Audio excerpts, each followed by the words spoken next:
Welcome back to Casey Cares, Kansas City's non-profit voice and digital resource, helping your organization survive and thrive. We'll tell your story to our community. I'm Ruth Bombigas, and I have the honor of sitting in the museum at Prairie Fire, the map.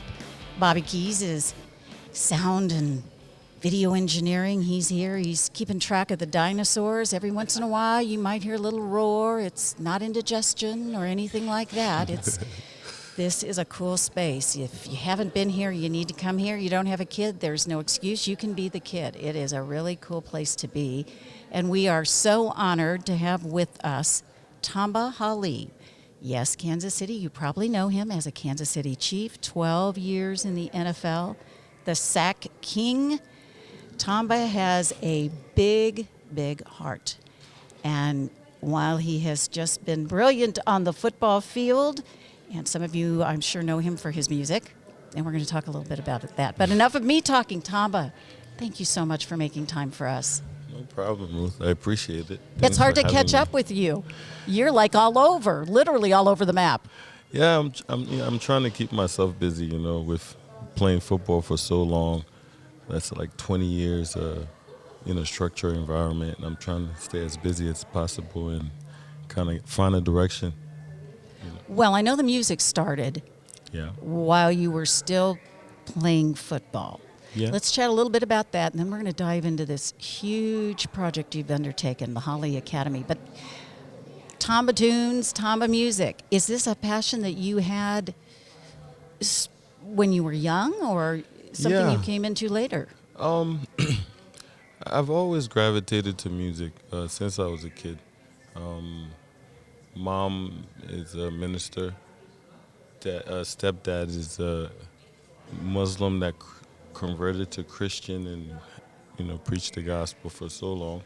And I used to play the drums growing up in the church and sing.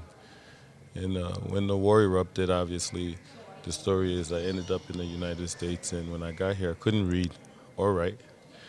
And my stepbrother, Warner, he was now living in Seattle. Mm-hmm. He left all his tapes, he's much older than me. He's like maybe 48. Left all his rap tapes. And oh, boy. When we got there, Dad put us on Hooked on Phonics. Interesting. Yeah, so, to kind of speed up the process for us to read. And but in that process, living in New Jersey, growing up when Tupac and Biggie, and that's when, rap was starting to make its wave. I just gravitated to it because with Hooked on Phonics, we had to always rhyme for the words. It's like hat and bat and mat. And then, you're listening to people use it in sentences as if it was fluent, but singing and rapping and making sense. So I kind of did that growing up, writing freestyles, writing rap. Can Sing was in church here. When I got to Penn State, I did broadcast journalism. That's where I started to do the technical side of it and created a record label when I came into the league and kind of managed a couple artists. But I knew I could do it, but I was playing football, so. It's a little consuming. Yeah. So I guess I just waited till I was done with football so I can, enjoy that side of what I always had a passion to do is, music and produce. But it all stemmed from your learning English. Pretty much. I wonder if Hooked on Phonics knows that they have, spawned and spin off rap. Yeah. I'm sure they'd like to take credit for it. Yeah, of course. How old were you when you came here? 10. I was 10, September 15, 1994. You have the same birthday as Will Shields, I think. November 3rd? Oh, no, I thought you said September. September 15th. Is when you came. Got here, gotcha. 94. That's right. You just had a birthday. Happy birthday. You look you. like 30, so there you go. I'm aging. I'm getting old. Oh, no, not old. And certainly if you listen to your music, it has an appeal across everything. You and I had talked before. You really have this heart to reach out to people who have not been as fortunate, have not been able to have this journey that you've had. Tell us what you're trying to do in Liberia and with Hali Academy. It came from a friend because I work with some business people.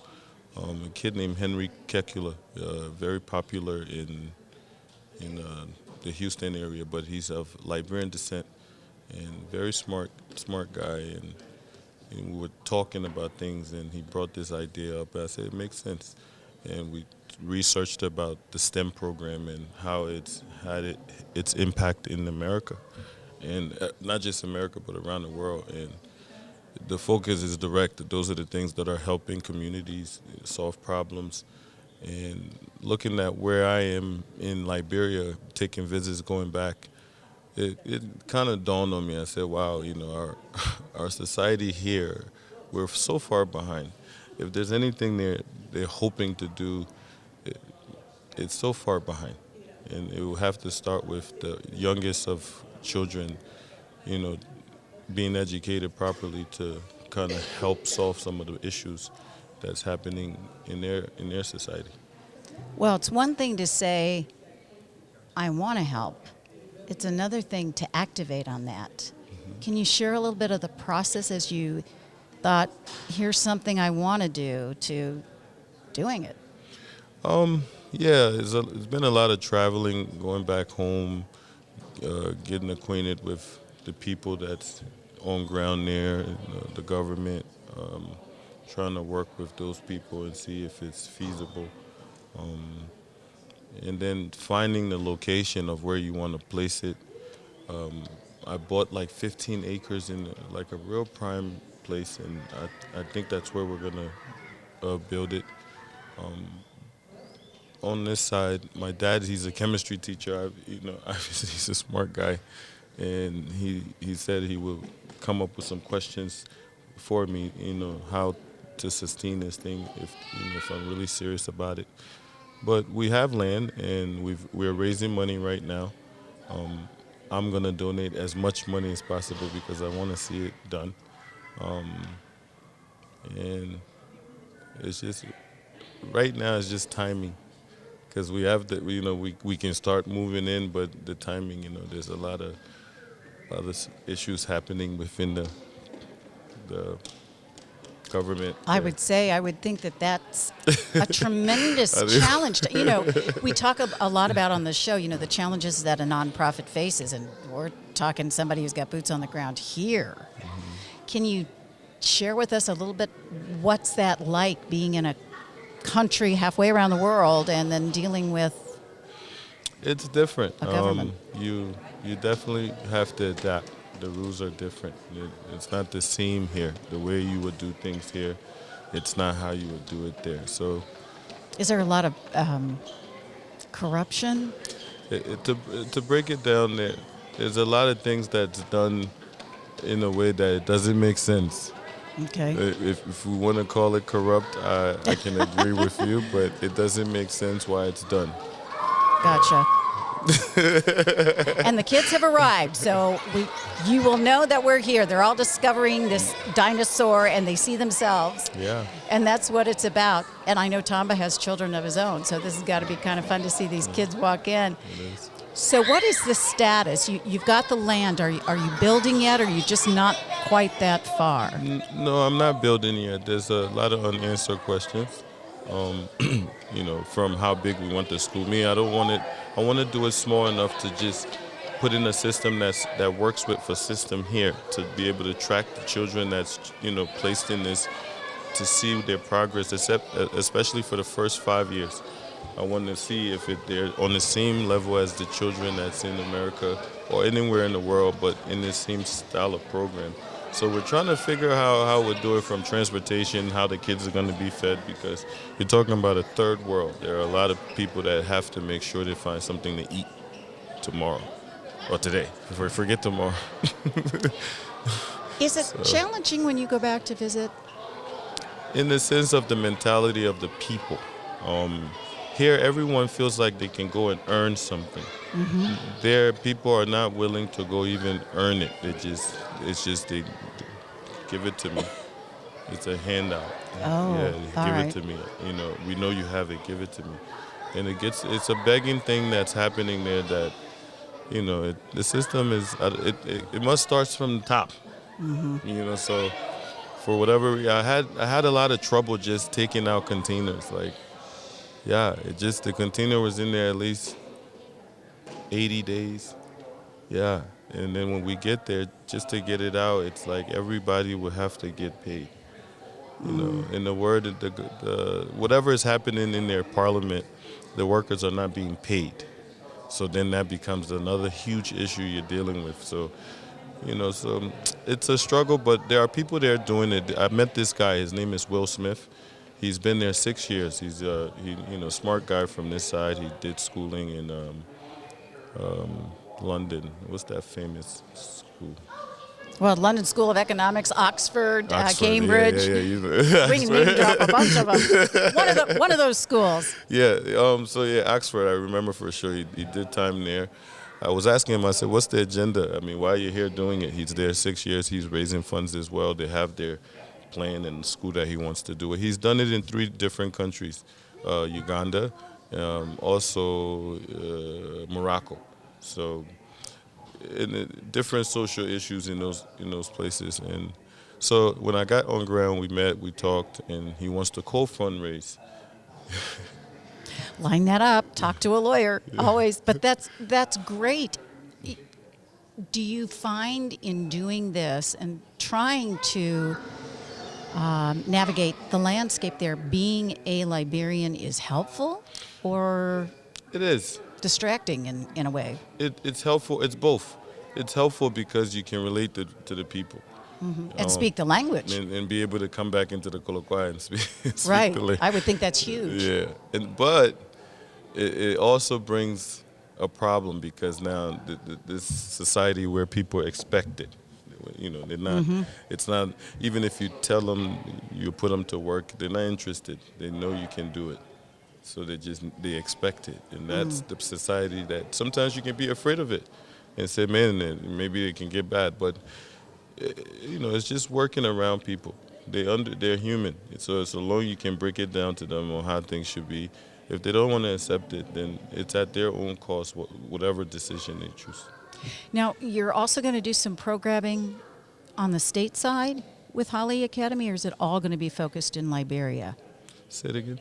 Are you going to do some programming in the United States? I thought I was looking at your website, and it said that you might possibly do some things in Houston.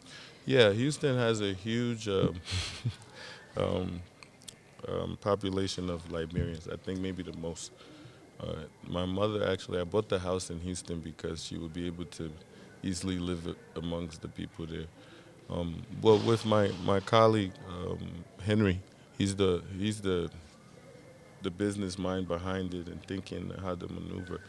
My focus, though, primarily, I wanted to be in Liberia to start out, just to see, because if you make a difference in 100 kids' life in the next 5 years, I think it can, spark something. Because I came here when I was 10. And that's such a formative age. Yeah, so it's those guys that are 14, 15, they can't even do multiplication. So, I look at it and I say, wow, my kids are past those things. And they're 8 and 9. So it tells you where, what can happen for that country.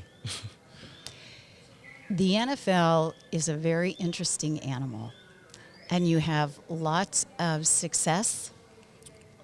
You have players that give back, and you have a whole lot of players that just choose for whatever reason. Why was giving back important to you?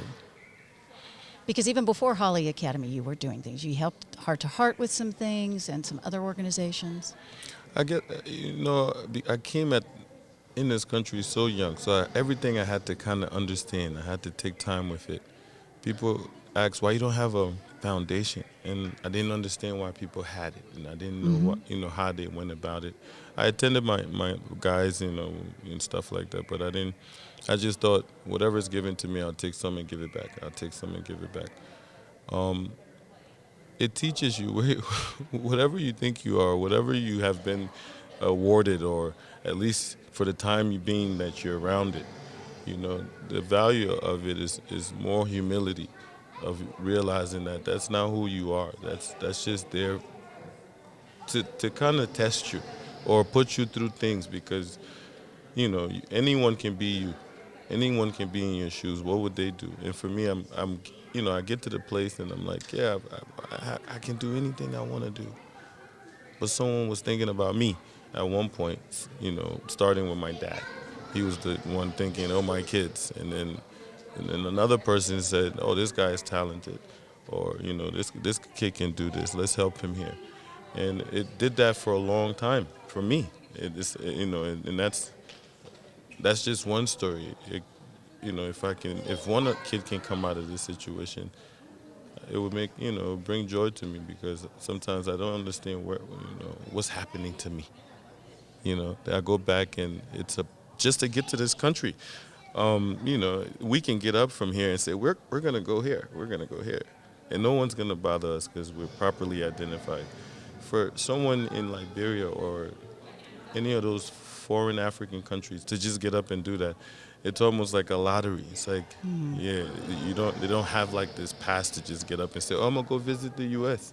It's like, you know, so the fact that all these things happened for me, and then education played a major role. If I just chose not to, man, forget school, let me just be what I think I am, I don't know if I'll be in this position, but I paid attention to the idea of school. And everything that's happening to me is based on the fact that I was able to be educated enough to go through these things, I guess.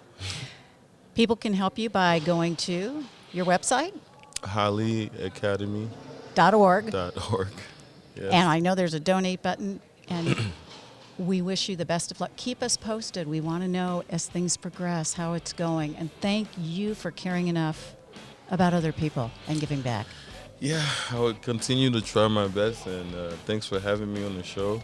And yeah, check out the music anytime you get a chance. Absolutely.